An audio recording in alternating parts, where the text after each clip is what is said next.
Payback is now complete, and it was one of the strangest pay-per-views or premium live events of Triple H's tenure so far, just over a year long.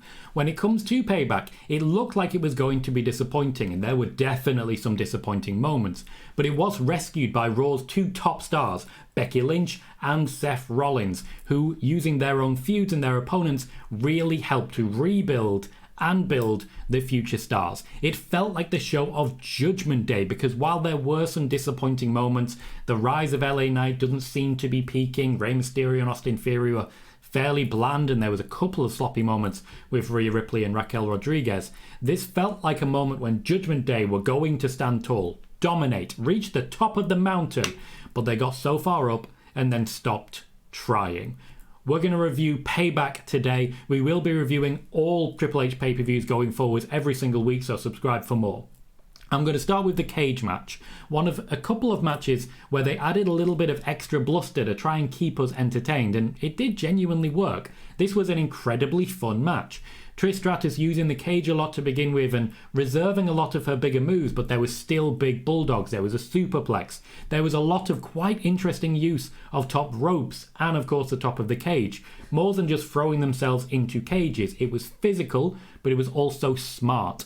Zoe Stark not getting involved until near the end, which is a very good thing because it allowed us to really enjoy almost 20 minutes of Becky Lynch going to war with Trish Stratus. There has been concerns over Trish, particularly that she cannot still compete at this level. WrestleMania did not suggest that she could. This match proved otherwise. But the real winner, the one big winner in all of this, is Zoe Stark, who got something of a face turn after the match was over. After Becky Lynch had already won and vanquished Trish Stratus, it is Zoe Stark who laid in the final hit after Trish Stratus basically stepped up to her. I can see very bright things for Zoe Stark in the future. Becky Lynch looks set to take a little bit of time off. I'm excited to see what she does when coming back, but Shayna Baszler seems likely to be involved. As regards Trish Stratus, I think there's more you can give to Zoe Stark, but you can also give to a lot of people. This cage match really did reinforce that Trish Stratus has a lot to offer to the company right now, and she seems to be sticking around to do so. Next up, LA Knight versus The Miz, and this match was not about LA Knight versus The Miz at all. In fact, it was barely about The Miz at all. John Cena, who was hosting Payback, didn't really host Payback because he didn't appear in the first match. Becky Lynch always opens when she's wrestling. She knows what she's doing and she knows how to get what she deserves. John Cena would come out at the beginning of the second match, have a promo, and decide that he would be the special guest referee for the match. The match itself, though, overstayed its welcome. It was about 16 minutes and it just wasn't too thrilling action. There was a couple of big moments. There was The Miz running away, but there was too much with John Cena. The crowd were very much behind LA Knight, but this, unfortunately, was a moment where you had to ask, is this going to be the guy that WWE get behind? Because at this point, the answer is no. It might have been because of The Miz, it might have been because of John Cena, but this is also typical John Cena formula. When he returns to WWE, he says, who's the hottest person I can work with? Okay, put me next to them and have me raise their hand. Did it to Becky Lynch not too long ago either. The man knows what he's doing. Austin Theory not too long ago. The man knows what he's doing. And John Cena ended the night lifting up the arm of LA Knight. Ended the night. I get what you're saying there. I would love to see a match between the two of them. John Cena's here for 2 months. Make it happen, WWE. As regards The Miz, he'll keep this one going, basically because it's very good for his career and he is the kingmaker here. This was the start of a rough patch for Payback. We followed up with Rey Mysterio versus Austin Theory, less than 10 minutes, not particularly fun for the United States Championship. There were some good wrestling moves in here, some good combinations from Rey Mysterio, but ultimately I think we're at the point now where we've seen enough Rey Mysterio matches to know what we're going to get, and that's exactly what we got. It was formulaic, it wasn't particularly exciting. I was glad when it was over. Rey Mysterio picking up the win, retaining the United States Championship. I'm excited to see where we go next with the championship if it involves LWO and Santos Escobar. I could smell a heel turn there, but that doesn't necessarily mean it's coming anytime soon. Thankfully, the fourth match of the 6, we got back on track. A match that definitely competes with the cage match for match of the night when we basically went for full-on carnage. A Steel City street fight with Judgment Day, that being represented by Finn Balor and Damian Priest, against Sami Zayn and Kevin Owens. The championship reign, the tag team championship reign of Kevin Owens and Sami Zayn has not been particularly exciting so far. They've not done great things with the belts because of a number of injuries. When it comes to where we are now, though, Sami Zayn may have essentially built himself a little time off because they have lost the championships after the entirety of Judgment Day, and JD McDonough, who's still technically just affiliated in the Bret Hart style, got involved to make this one the win for Judgment Day. And what a moment it was. We saw genuinely fantastic wrestling. We then saw a very high level of hardcore, including Kevin Owens jumping off the top. And I don't even mean the top of the ring. He was basically on a stand and he jumped to try and put Dominic Mysterio through a table and only just hit. This man is hurt, particularly in the back, and decides to hurt his back further. He's an incredible wrestler, don't get me wrong, but you're now Jeff Hardy. Why are you doing these things to yourself? We then saw Rhea Ripley spearing Kevin Owens through the barrier, the same spot they always spear people through the barrier. It's basically made for that, why not? But we still saw plenty of Dominic, plenty of JD McDonough. Kevin Owens and Sami Zayn had this one against 3. They had it won against 4. They didn't have it won against 5. This is a moment at which we firmly established where Judgment Day are. This was the pay-per-view where Evolution left with all the championships.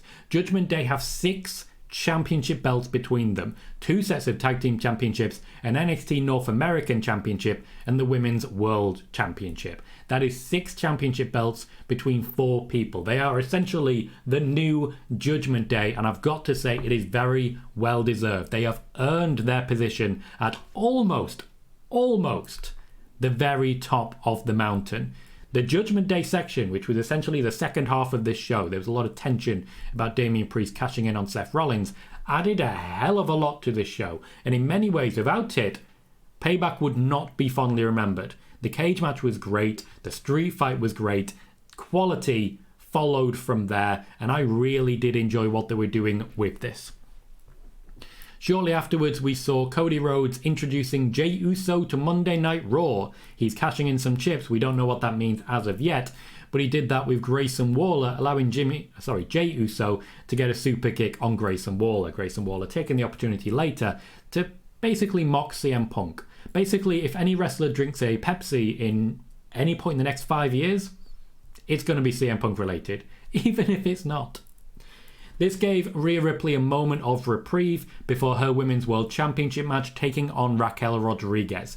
This match was too long. It was 17 minutes and 20 seconds. I get what they were trying to do. They were trying to show dominance for Raquel Rodriguez, but a spot early on, a powerbomb that did not work out, was botched, and there seemed like there was just a lack of confidence from Raquel Rodriguez later. We know what she can do. We saw this match in NXT. We know this combination of two should deliver, and Rhea Ripley was working hard to sell for Raquel Rodriguez. In the end, it was Dominic returning that basically swayed it, in the same way that Rhea Ripley helped the Judgment Day earlier, but the botch did really affect Raquel Rodriguez, and it was very sloppy afterwards. The match did go too long. I wish an audible had been called.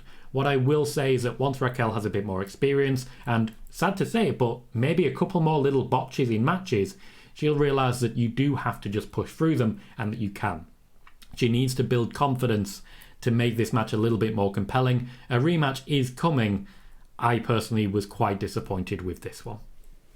That leaves us with the main event, a renewed Shinsuke Nakamura taking on the World Heavyweight Champion Seth Rollins, who's really just getting into his groove as World Heavyweight Champion. And I've got to say, it was a good match. Shinsuke Nakamura had some great moments, but we are past the point where certain levels of extreme ring psychology are entertaining in wrestling. Seth Rollins and Shinsuke Nakamura do not wrestle ring psychology style. That's not what they do. They wrestle high tempo, high intensity, strong style. That's what these two do.